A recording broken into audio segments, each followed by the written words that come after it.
Previous court appearance last month, Judge Jacqueline Hendricks called out the state, saying it needs to get its house in order. This after the defense raised concerns that there are some witness statements that have not been furnished with in the matter. The court will today hear if all the outstanding issues between the state and defense have been addressed before determining a way forward. NPA spokesperson Natasha Ramkisson-Kara. The 5 men charged with the February 2023 murder of AKA as well as Tabelo Matswane returned to the Durban High Court today. The men are charged with conspiracy to commit murder, 2 counts of murder, as well as firearm and ammunition charges, amongst other charges. The case returns to court today for further pre-trial engagements. Previously in court, trial dates were predicted for some time next year. Nhlanhla Mabaso, Eyewitness News. The Auditor General's office has warned that unless there is consequence management in Free State municipalities, they will continue to be on the brink of financial collapse and be unable to deliver necessary services. Yesterday, Parliament's Cooperative Governance Committee interrogated 4 local municipalities on the AG's findings following an intensive oversight process involving all 323 municipalities in the province. Committee Chairperson Zweli Mkhize says the observations are symptomatic of a culture of impunity.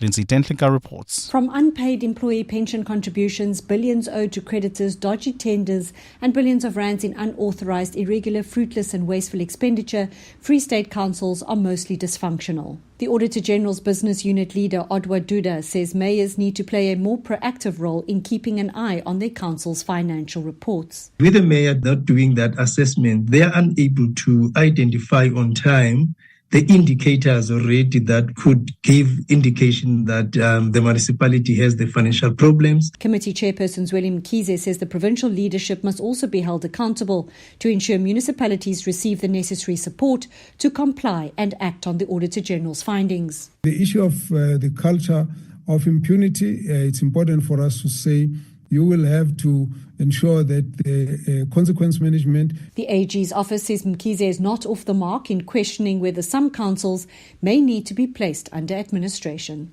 Lindsay Dentlinger, Eyewitness News, Parliament. And at least 3 people have died in a scorching heatwave that is fueling dozens of wildfires across parts of southern Europe, forcing thousands of people from their homes. Red heat alerts have been issued in parts of Italy, France, Spain, Portugal and the Balkans, warning of significant risks to health as temperatures push above 40 degrees Celsius. Spanish Prime Minister Pedro Sanchez says rescue services are working tirelessly to extinguish the fires. Gold is trading at $3,353.79 an ounce.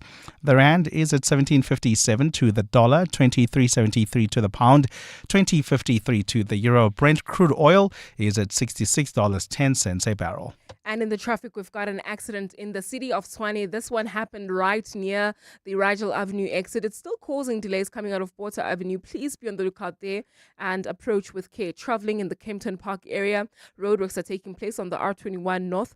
They are right near Olifantsfontein Road. Delays coming out of the R23. Please drive with care. A partly cloudy day in store for Gauteng. The temperatures will peak at highs between 21 and 22 degrees. The top story in EWN this hour. Police have found the bodies of 4 people near Municipal in the Western Cape. EWN, in touch, in tune and independent. For the latest, visit ewn.co.za or download the EWN app. Gauteng's greatest awards with 702 and Yoko. Let's celebrate excellence, one vote at a time. Go to primediaplus.com now to vote for the finalist that makes Gauteng feel like home. You're with Clement Manyathela On 702.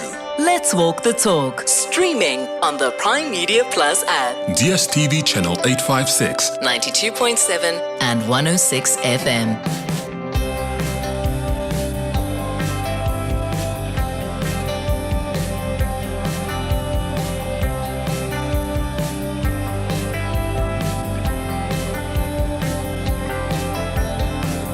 7 minutes after 9 o'clock. Dumelang, Sanbonani, Bonjour.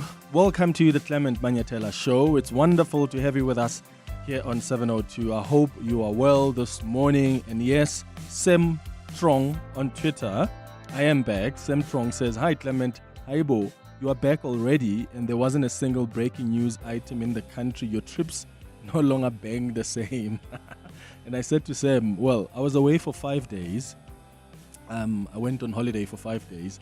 And I normally take longer to be on holiday. But then Sam, then you guys complain by the second day when I'm away. So I decided to make it 5 days this time around. I even landed this morning. Can you believe it? I'm from the airport. I landed this morning and I came straight to work because that's how much I love my work. Let's kick off the show with the 702 open line, shall we? On 011-883-0702.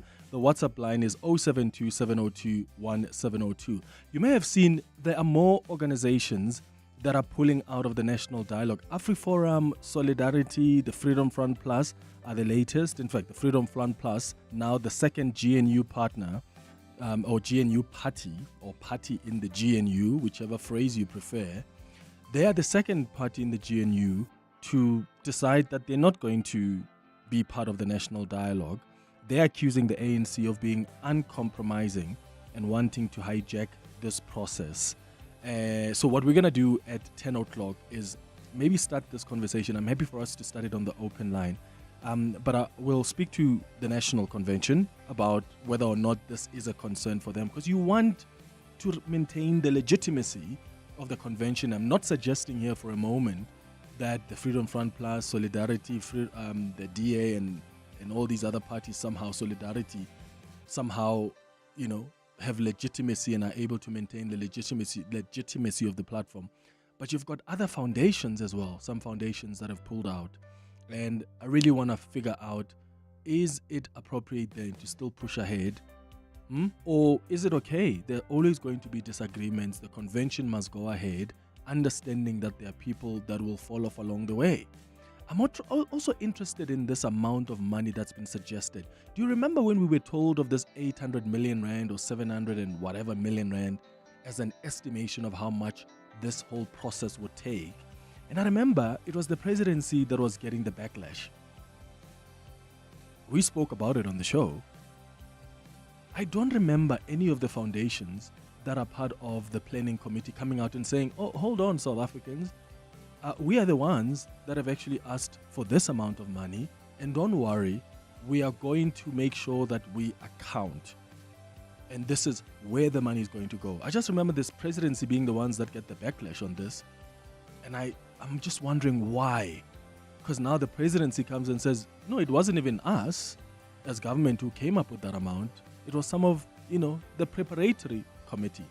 So I want to clarify that when we speak to the convention, the convention at 10 o'clock. Here's something else I really would love us to touch on the 702 open line. This impasse between the former Zambian president, the family of the late former Zambian president Edgar Lungu, and the Zambian government. The family has now filed an appeal to challenge the Pretoria High Court, the order to repatriate his body to his country for burial. Remember last Friday, Judge Obrile Dwaba ruled that the Zambian government was entitled to repatriate the body of the late president, and he ordered that his family must immediately surrender that body to authorities. Well, yesterday, the family actually filed its papers to appeal that order, saying that the court erred in its findings and, in fact, ignored Lungu's wishes to be buried in South Africa. What an interesting case, eh? But also what a sad situation for the family that should be mourning. Now they're arguing in court that the Zambian government didn't take any interest in the late president's well-being after he was removed from office. So they don't want that government to suddenly now pretend like they cared for him because they didn't assist him even with his travels to South Africa for medical review. That's what the family claims. So the former president died in June, guys, and there's still a fight about where he should be buried. What do you think is at play here? What do you think would be a better compromise? Because I've spoken to both a minister in the Zambian government. He was on this show. Remember, we spoke to Minister Cornelius, I think it was his name, on the open line. I've also interviewed the family of the former President Lungu, on Face the Nation as well, and I asked them what the compromise would be. In fact, I should maybe play you some clips from those interviews. And it looks like they're not finding common ground. The family doesn't want President Hichilema to preside over the funeral. The Zambian government, they seem to suggest that if the former president receives a state funeral, then it wouldn't make sense for the president to step aside, because heads of state that would be coming would be hosted by him as the head of state. So from what I've been able to pick up, the family seems to say, okay, fine, we can give you the body, we can come and bury the former Zambian president in Zambia, but that's provided that President Hichilema is not going to preside over the funeral. Because these two people didn't get along. I mean, also, you can't be pretending as if these people had a great relationship. They didn't. But where do we draw the line? Because the court seems to suggest that public interest trumps family interest. And there's been precedent that has been set here. And I wonder how you slice it up. What do you make of this impasse? And what do you think would be a compromise? Do you think it would make sense for the Zambian government to say, okay, you receive a state funeral, but the deputy president, for instance, is going to preside over the funeral? Or does that set a bad precedent? And I'm just thinking about our own local context here. God forbid, should we ever find ourselves in a situation where, let's say, a former president dies, right? God forbid, touch wood, eh? Let's say the former president, Jacob Zuma, is no more. And we know that he didn't like President Cyril Ramaphosa at all. We spoke about this last week. Was it last week when we spoke about what appears to be his obsession of the current president, or his hatred for the current president? What happens if the family of Jacob Zuma says, we don't want Cyril Ramaphosa at the funeral? So our government must now say, well, Jacob Zuma doesn't get a state funeral then, in that case. Huh? What would be the right approach? So I'm trying to figure out here, what would be the right common ground that doesn't compromise the government of Zambia, but also doesn't compromise the family of the former president of Zambia? Or are you arguing that once you've held a position like that, you cease to belong to a family? You belong to the people of Zambia in the context of Edgar Lungu.